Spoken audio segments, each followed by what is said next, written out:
অসুস্থ মায়ের সঙ্গে মঙ্গলদৈ অসামরিক হাসপাতালে থাকা ২৪ বছর বয়সী এক তরুণীকে অপহরণের অভিযোগ ঘিরে চাঞ্চল্য ছড়িয়েছে। অভিযোগ সোমবার হাসপাতালে থেকে ওষুধ কিনতে বাইরে বেরোলে দুই দুষ্কৃতী তাকে একটি বোলেরো গাড়িতে তুলে নিয়ে যায়। কিয় ধৰিলে ধৰিলে কিয় অপহৰণ কৰিছে নেকি? অপহৰণ কিয় ধৰিছে আপোনাক? হা হা কোনে কৰিছে? আপুনি লৈ গৈছিলে নেকি? কেইদিন ৰাখিছিলে? হোমষ্টে ৰাখা বুলি শুনিছোঁ। হোমষ্টেত ৰাখিছিল নেকি? হোমষ্টেত ৰাখিছিল নেকি? আছিল নেকি নেকি?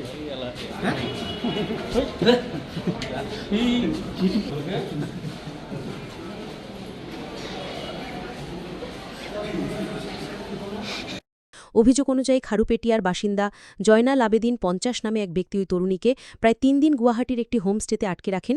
পরে পুলিশ অভিযান চালিয়ে তরুণীকে উদ্ধার করে। ঘটনায় জয়নাল আবেদিনকে গ্রেফতার করেছে পুলিশ। ভুক্তভোগী তরুণীর অভিযোগ, তাকে শিলংয়ে ঘোরানোর পর গুয়াহাটিতে নিয়ে এসে একটি হোমস্টেতে রাখা হয়। সেখানে ৩ দিন ধরে তাকে যৌন নির্যাতন করা হয়েছে বলেও অভিযোগ করেছেন তিনি। অভিযুক্ত জয়নাল আবেদিনের ২ স্ত্রী রয়েছে বলে জানা গেছে। গ্রেফতারের পর গুয়াহাটি পুলিশ তাকে জিজ্ঞাসাবাদ করছে। অপহরণে আরও কারা জড়িত ছিল তা খতিয়ে দেখা হচ্ছে। অপহরণকর্তাদের কবল থেকে মুক্ত হওয়ার পর সাংবাদিকদের সামনে পুরো ঘটনার বিবরণ দেন ভুক্তভোগী তরুণী। তার অভিযোগের ভিত্তিতে পুলিশ ঘটনার তদন্ত শুরু করেছে। BTN news Guwahati. মাকক লোক এডমিট আছিল ৭ তাৰিখে ১০ তাৰিখে ৰাতিপুৱা ৯টাত। তাৰপৰ মোক মানে মানে ঔষধ ল'ব আহিছিলোঁ। ৰাস্তা পাৰ হওঁতে স্পীড ব্ৰেকাৰ যে আছে তাতে গাড়ী মানে মই ৰাস্তা পাৰ হওঁতে থিয় হৈ আছোঁ। পাৰ হ'ম, গাড়ী ট্ৰাফিক লাগিছে। তাৰপিছত তাৰ গাড়ী আহিল। আৰু পিছত মইতো এতিয়া ৰাস্তাত কিমান বুলেৰো গাড়ী চলি থাকে, তাৰে গাড়ী এইটো মইতো কনফিউজ তাৰপিছত তাই মোক গাড়ীটো ৰখাই মোৰ মানে হাতত থাপা মাৰি ধৰি কিনে জোৰ জবস্তি গাড়ীত উঠাই কিনে তাৰপিছত গ্লাছ মাৰি ড্ৰাইভাৰে গাড়ী ড্ৰাইভিং কৰি আছিলে। তাৰপিছত মোৰ মাজৰ চিটত শুৱাই দি তাৰপিছত মোৰ হাতটো একেবাৰে বেকা কৰি পিছফালে টানি ধৰি আছিলে। আৰু মোৰ চশমা মাস্ক এইবিলাক চব ছিঙি পেলাইছে, ভাঙি পেলাইছে। মোৰ মোবাইলটো লৈ ল'লে তাই। তাৰপিছত মোক ডাইৰেক্ট মানে মুখত যেতিয়া মই যেতিয়া চিঞৰিব খুজিছোঁ, চিঞৰিব মানে কৈছোঁ মা এনেকুৱা হস্পিটেলত হৈ আছে, বেমাৰ একেবাৰে চিৰিয়াছ, মোৰ তাত চব মানে ডকুমেণ্টছবিলাক আছে, আধাৰ কাৰ্ড আছে, মোক এনেকৈ যে লৈ আছে, কোনেও নাই, মা মৰি যাব। তাৰপিছত তাই মানা নাই, বিশ্বাস নকৰে। যেতিয়া মই কৈছোঁ বেগত চাক ডকুমেণ্টছবিলাক আছে, তেতিয়া তাই কৰলা, অলপ বিশ্বাস কৰিলে। কৰাৰ পিছত কৈছে যে বাইদেউ আহিব তোমাৰ ঘৰৰ পৰা। মই কৈছোঁ বাইদেউ মই কৈছোঁ বাইদেউটো নাজানে মোৰ এনেকুৱা হৈ আছে। তেতিয়া পিছে হ'ব দে আহিবই। তাৰপিছত এনেকুৱা কোৱাৰ পিছত জোৰ জবস্তি মানে চিঞৰি আছোঁ মই। তেতিয়া মোক মাজৰ চিটত শুৱাই দি ড্ৰাইভাৰে কৈছে স্পীডত যোৱা। তাৰপিছত মই উঠিব দিয়া নাই। মোৰ হাতটো ধৰি আছে, একবাৰ বিষাই গৈছে, দুখ পাই আছোঁ হাতত। তাৰপিছত মুখত এনেকুৱা ধৰিল।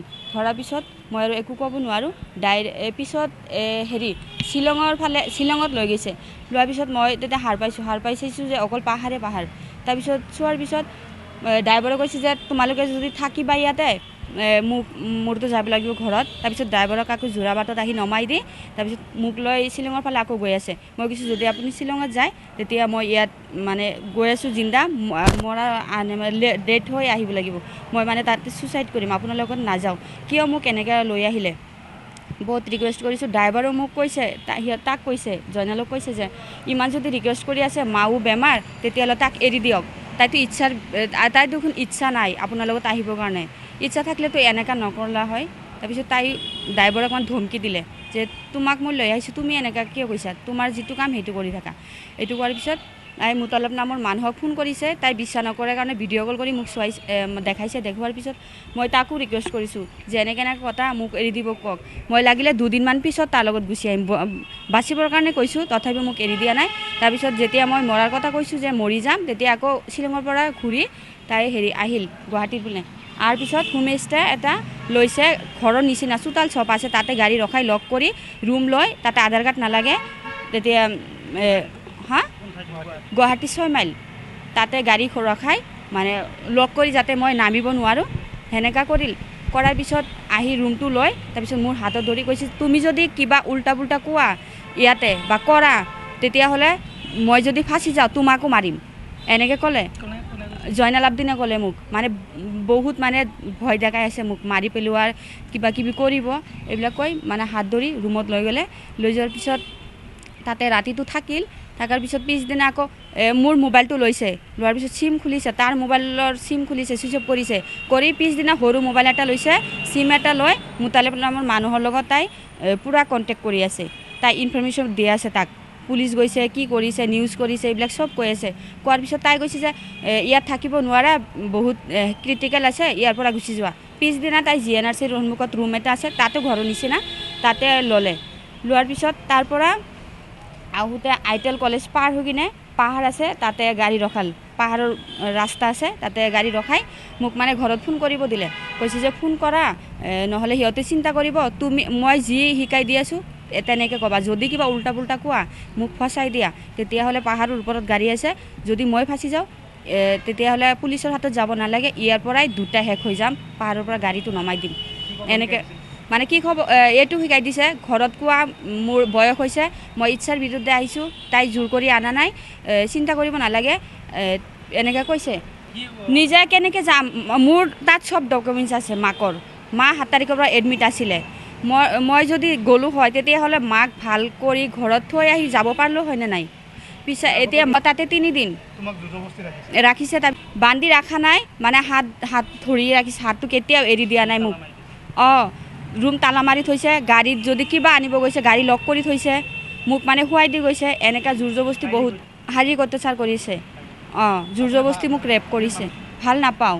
তাত 2টা তিৰি আছে, 4টা ছোৱালী আছে, ল'ৰা ছোৱালী আছে 4টামান, আৰু বয়স হৈছে, নামটো জয়নাল আবদিন, গড় এটা খাৰপিটিয়া, এটা বুটপুখুৰী, 2টা।